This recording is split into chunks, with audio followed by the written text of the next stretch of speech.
let's talk about the one thing that can absolutely transform your landscape photos from amateur to professional if there is a tiny little bit of light in there. This is something that amateur photographers get wrong all the time. It took me a good year to get this right. I got it wrong over and over and over again.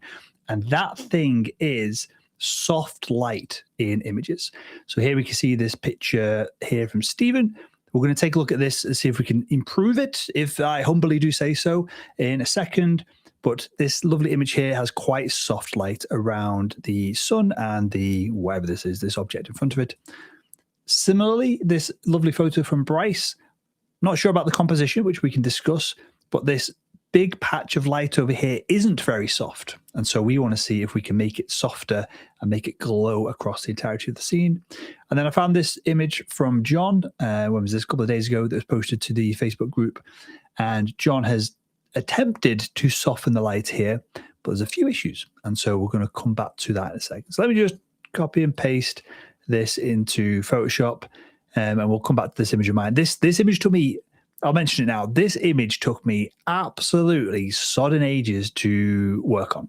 And it's because there's about 5 frames captured here to get all of the dynamic range of the scene. Because as I'm staring at the scene at this point, the wall in front of me is just black. The sun is blinding me completely, and I couldn't really even see anything. So I had to take 5 frames, 2 stops of dynamic range in between each one, 2 stops of light in between each one to capture the entirety scene. It was a real dog to put together. So we'll come back to this in a second. If I just open a new image here, let's take a look at Stephen's photo and let's see what he's done really well. And that is getting the sun here to just bleed in around the edges of this building. It seems like it looks like a boat, but there's a tree on it. Not sure what's going on there.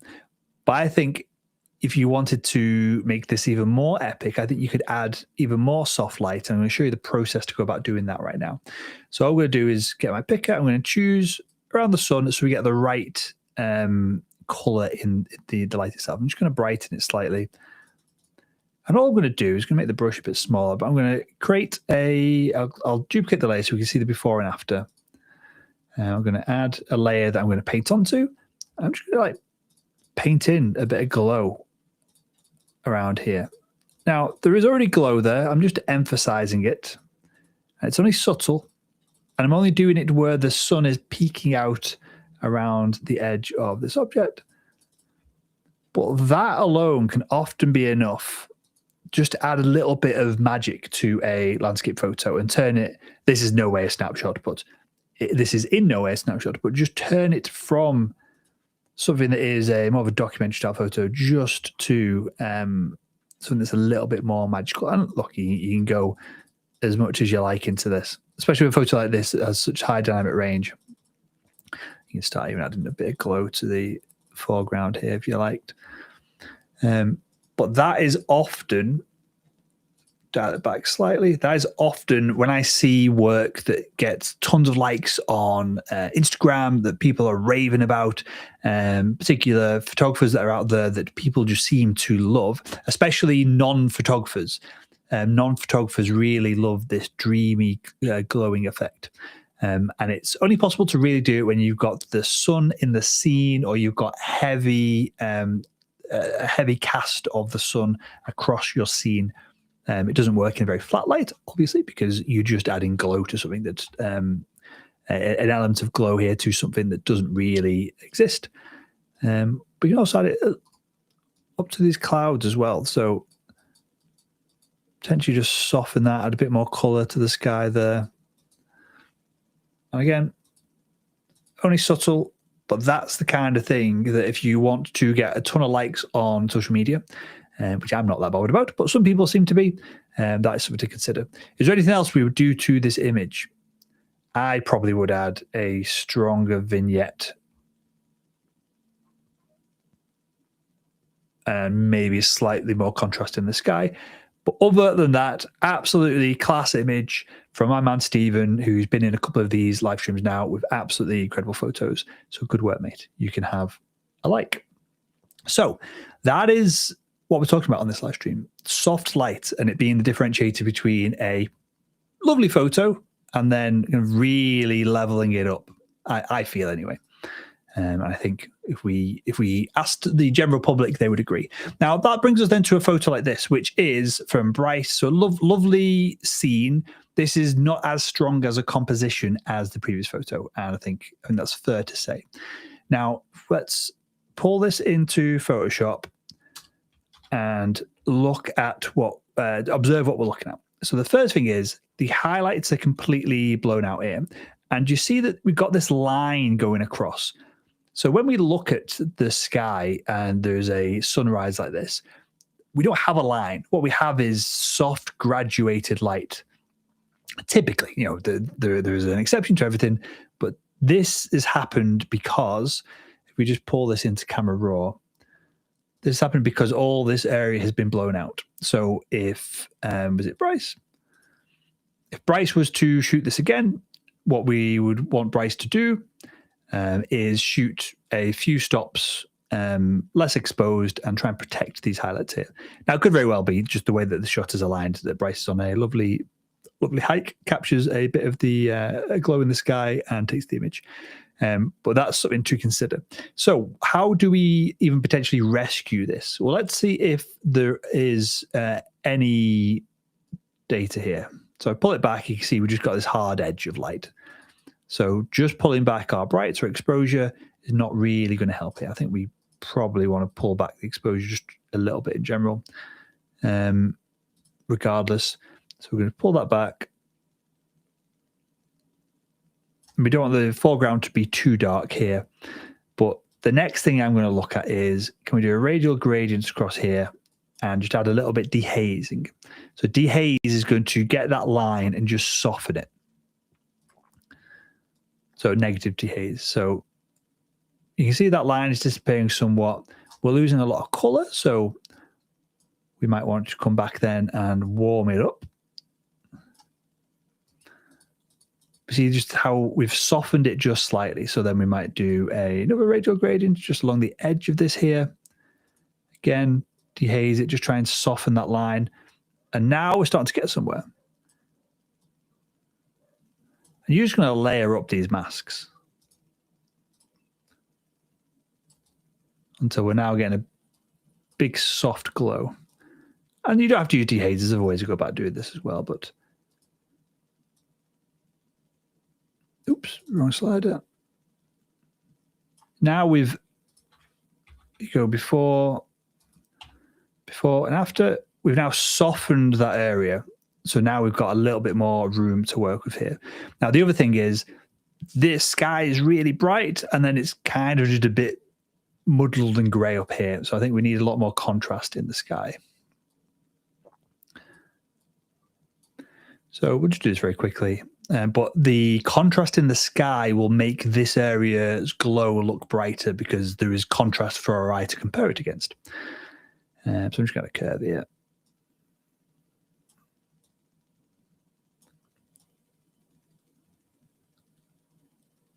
Still a bit more contrast or texture to come out that side of things. I'm just going to reduce the saturation somewhat.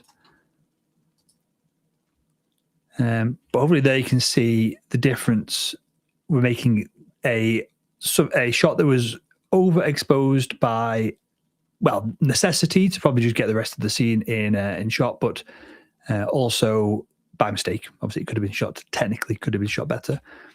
But that makes a big difference to the scene right there. So what would we do else while we're here now? So a bit of global contrast is probably what we're looking for. I think the bottom of the frame is a little bit dark still. Go back to that.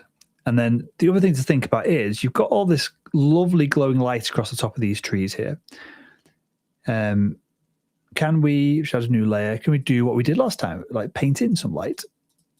So I'm going to choose where there's a bit of color, set my brush. We might be being a bit heavy-handed with some of this. We'll dart back in a second. But can we just paint in a bit of... Obviously, this is cheating. Like if you want to, you're going to struggle in some competitions by doing this. I think that's fair to say. Some competitions really don't like this kind of photo editing. But I'm here just to get the best photo. I'm not really bothered about that too much. But you can see just that little bit of glow added to the scene. This with a different composition now starts to become interesting, right? So yeah, so that is that photo there from my man Bryce, who says, "I'm up to critiques and suggestions for this photo. Not sure if it needs more or less vignette. I don't think you've got much vignette on there at all, so you could vignette it. Crop out the sky and the bottom brushes. Is there a crop?" Well, the legend has asked for a cropping advice. Is there a crop here that we like? I mean, all the interest is over here, right? So let's start over there. I mean, you can... The problem is this bit of river here and this bush, which we could potentially try and get rid of, but that's what you're battling with. This river coming in from the side is our problem. Trying a really extreme crop here just to get rid of some of that.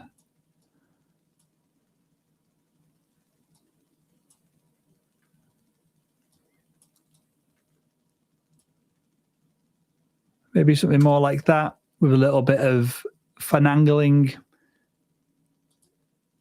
Getting rid of some of this. I've completely run out of megapixels here because this is a crop of a tiny JPEG in the first place. Get rid of this. You probably want to now continue adding a little bit of color to this side of the sky.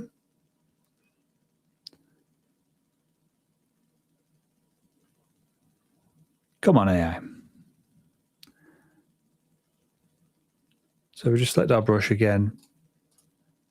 Yeah, you want to be adding something over here.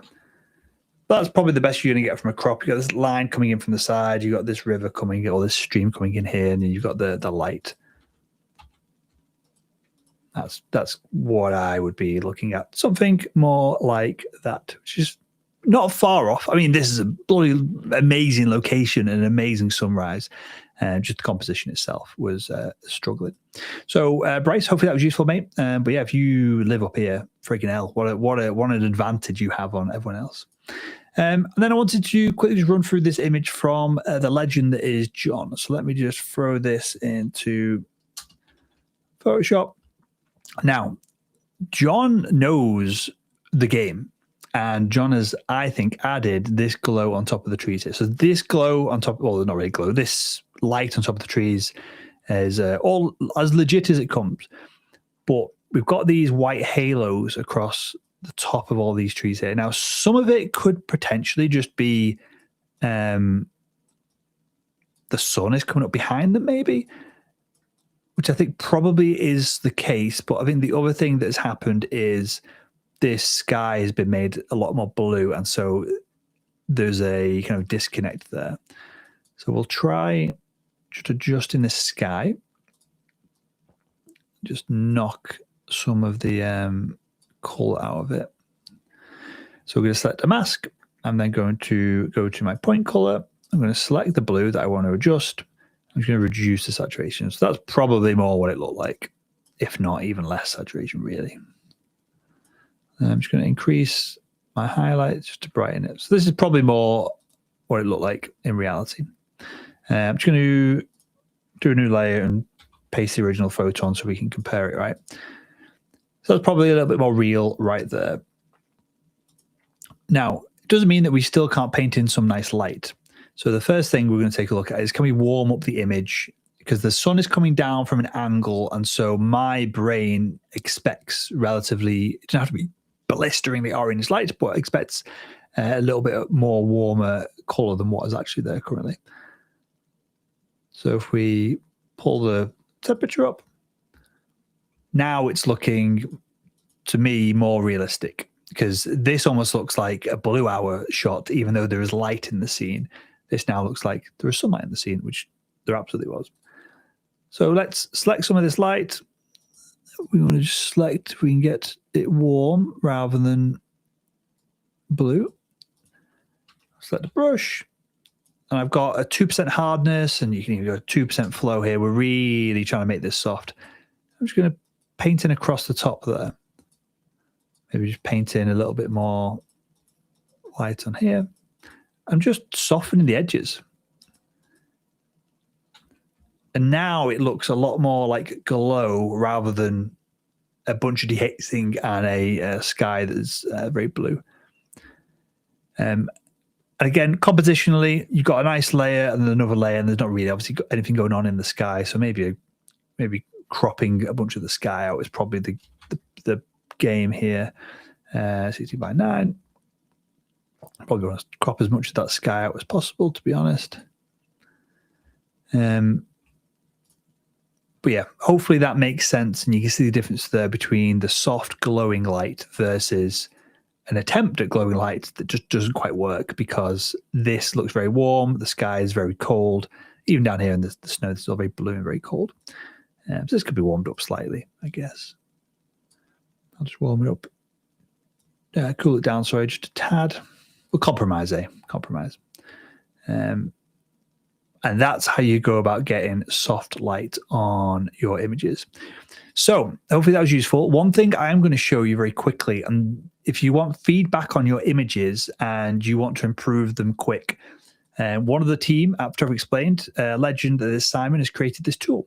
And all you've got to do is go to photographyexplained.com/feedback. This is all completely free. All you've got to do is go here, select whatever file you want. So let's choose the one that we were looking at before.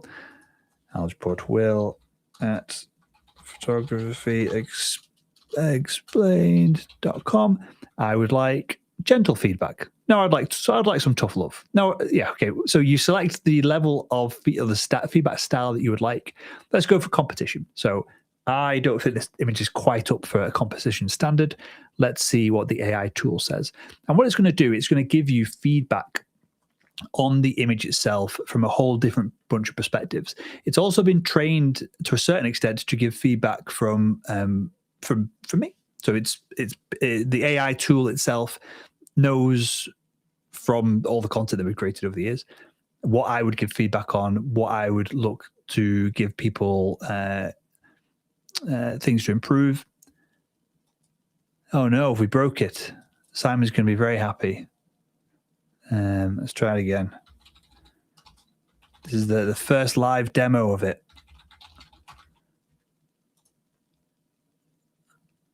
Maybe I've clicked on the wrong thing potentially.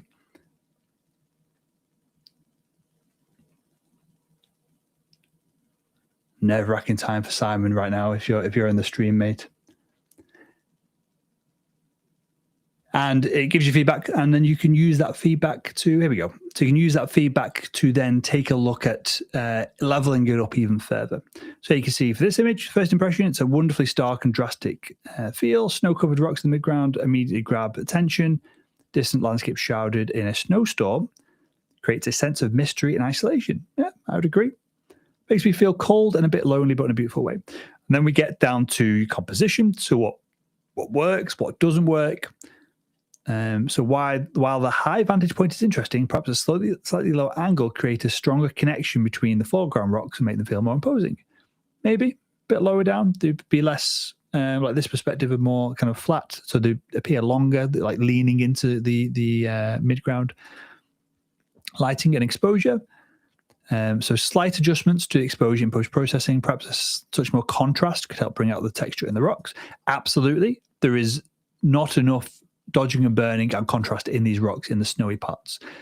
See this rock here in the middle looks a bit flat. It was actually quite curvy. So there is a ton of work that could be done to this image. From that perspective, focus and sharpness, color and tone, subject to story, then it gives you a video from our YouTube channel that is related to the coaching that it's given you in the tool itself. So if you want to check it out, it's completely free. There's no shenanigans. Your email, you'll be sent an email with this breakdown as well, so you can check it out in your inbox and keep hold of it. We don't store the images. I think it says down here, we don't store your photos. They're posted in real time and then discarded. And there you go. So if you want to check out the tool, head over to photographyexplained.com/feedback, or click the link that's below this video and it'll take you there as well. So with that all said, Now we've covered the one thing that can help you turn your photos into more kind of strong, professional looking images. Let's take a look at some more images from the Photography Explained Photo Review Club. And again, if you want to have your images submitted, if you want me to take a look at them, if you want them to have feedback given both by the community, but also by myself on these live streams, join the review club and post your photos in there. I wish it was more complicated than that, but it really isn't. Let's take a look at the spam as well. Oh no, scheduled post. We have 0 spam today, which is fantastic. Cool. So another image from Stephen. I think you just lighten up the sky here because you got some light and contrast on the tops of these trees. And so I think you can just do a big glowy patch of light around here, and that make a big, it's just a bit dark, the image. I think you are more than capable of doing that edit. You don't need me to do it for you. Brighten the image, basically, especially towards the center. So my eye gets drawn towards the center. Right now, it's quite dark all over, and so my eye doesn't really know where to look. Here is an image from Craig.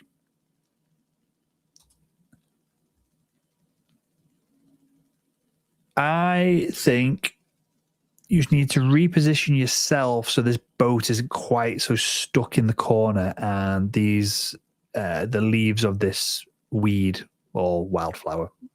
Depends where it is, right? Right here, it's a wildflower. So if it's in my lawn, it's a weed. Aren't touching the boat itself. And then other than that, perhaps slightly more dramatic lighting conditions or weather conditions. But nice scene. Looks like a nice place to go for a walk. Randy, what a sight to behold. I think it's just a bit dark more than anything else. I mean, this is one of those shots that I didn't read the blurb there, but was it shot at a particularly dark time of the year or dark time of the day? For me, though, see like all this room on the side of the histogram here, I'd be pushing it more like that, but then pulling the black point down to add the contrast back in. And then you lost a lot of detail in the fog. It's just a bit grey, basically.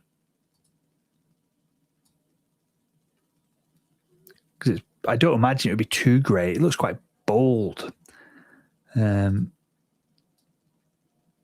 Just warm it up just slightly.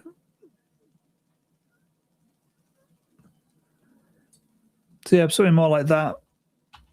But you got loads of room either side, so you want to be driving more contrast in the middle of the frame and pushing the black point way out. And you got to commit to: was this a shot taken during the day? In which case, your brightness should be up there and add more contrast on top of that, or was it shot at night kind of thing? Because you just see this big, massive peak of dark here. Was it shot at dawn or dark? Well, there seems to be light across the background there. And sometimes when we're editing photos or even just observing photos, our brain knows something's up, and that's where we need to do some investigation. So I look at this. Again, it's too dark like that. Here it looks slightly too bright, but I can see the sun. There is sun in the background over there. You can see it coming up over the horizon. So yeah, I think a bit more playing around with this one is required to get the most out of it. But there's a few starting points for you for Randy. Cool. We'll fly through a couple more of these, and then I'm going to go and have some food. Do we do James? No, we did Bryce Graham. So we'll now look at James Bryce. So this is just too dark. Again, look at the histogram. And the histogram isn't a perfect indicator as to the exposure of an image. An image taken at night, you wouldn't shove it all the way to the right of the histogram, obviously. But a shot like this, where it looks like blue hour, perhaps the sun's just gone down. I just want to see a bit more of it. So I'll be looking at that. Just pull the exposure back in the top of the frame just a little bit. Just reduce the temptation of my eye to shoot out. So from an edit standpoint, that's what we're looking at. But from a composition standpoint, there's not really a subject. There's not really a clear foreground, midground, and background. And there doesn't have to be that every single time, but that's typically a good starting point for a grand vista landscape photo like this. The trees don't really act like a foreground or a clear subject because it's just the top of them, which is not very aesthetically pleasing. The midground, there is nothing connecting all these layers together. And then the background is, I guess, this hill here in the background. But because you've got so much sky in the shot, you are detracting away from this. If you have less sky in the shot, it will look bigger in within the frame. And so that's the thing to be taking a look at there. But the most important thing is some kind of foreground or get rid of these trees. That's what I'd be looking at. But yeah, for a sunset from the roof window of a holiday flat. So the quantity, the likelihood of getting a excellent landscape photo from a holiday flat roof is probably not very high. Well, maybe it depends where you are, but in this particular one, you need to go for a wander, get in front of those trees, basically. I would imagine that is the play.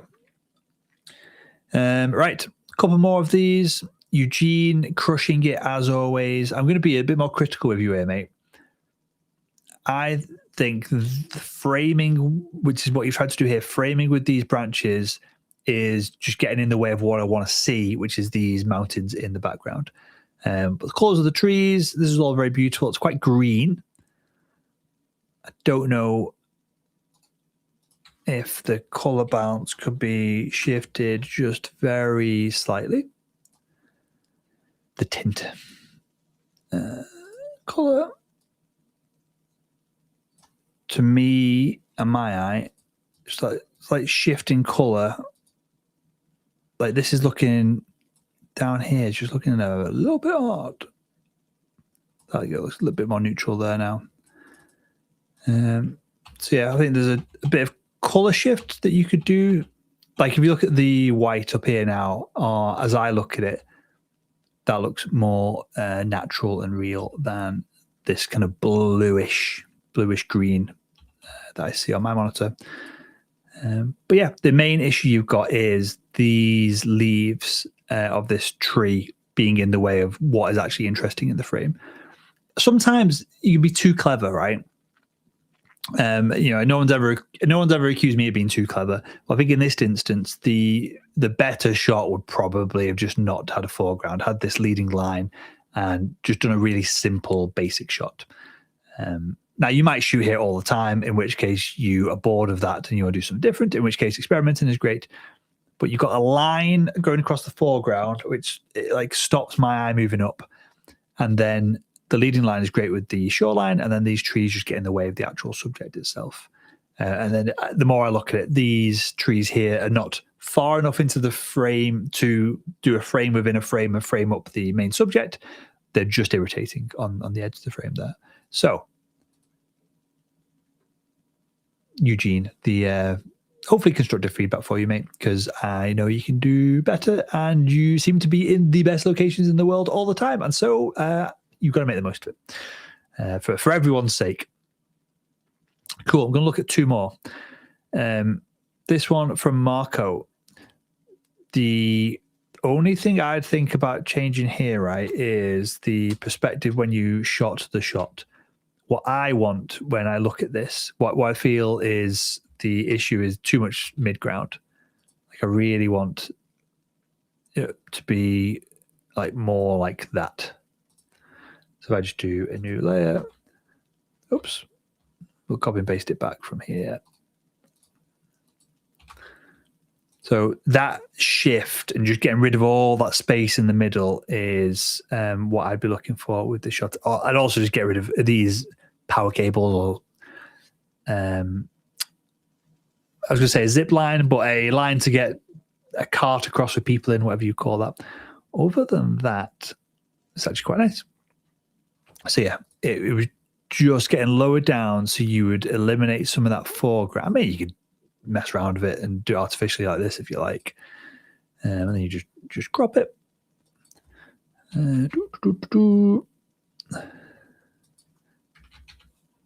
Oops. Maybe it's a tidge bit more space on the bottom below this rock as well. So if we just crop it up, and then we will, it's probably a better way of doing this, but then uncrop it with some generative expand. I do that every sodding time. Anyone who watches these live streams, I always get those two bloody confused. So I've done a terrible job on the sides here because I've not flattened the image before I've done it. Right, we started. Let's just we'll wrap up with this one. Let's just give it the little bit of love it deserves.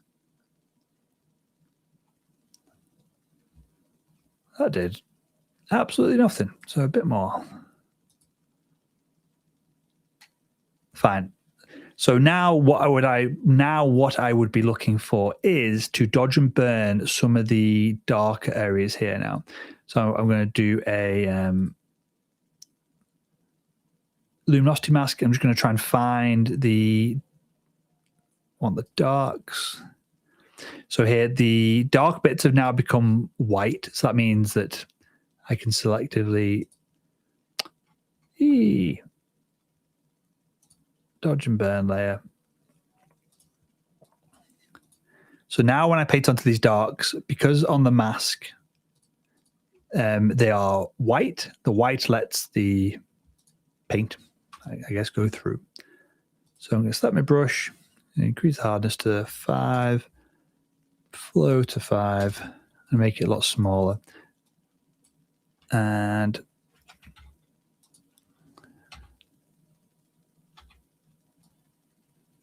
see how so if I paint over here, it's doing nothing, but I paint on the dark bits get darker. And what I'm going to do is just emphasize the leading lines that are already there. And just start to build them up so I'm in control of where the viewer's eye is coming in the frame now, rather than just leading it to happen chance. And that's the only thing I'd really think about. This needs to be softer.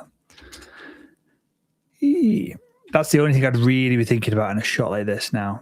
I will do a little bit in the sky in a minute as well. We've started, so we'll finish. But that, just dodging and burning, just to build both texture into what is an important part of the scene, which is the foreground, but also just to really build these lines to pull the viewer towards the center of the frame. And I think there's just not enough contrast in the sky. So let's merge these.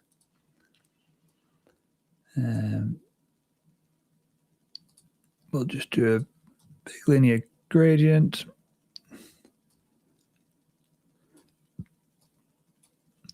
I think we just have way more contrast.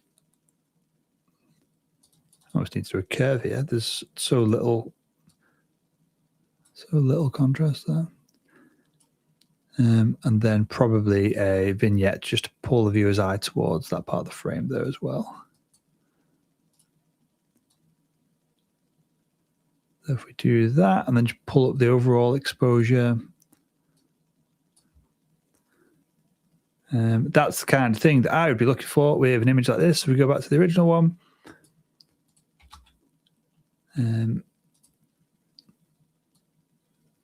Hope you can see here, the original one is a lovely composition, it's a lovely image, but it's just a bit flat. I'm also going to crop up the side of this.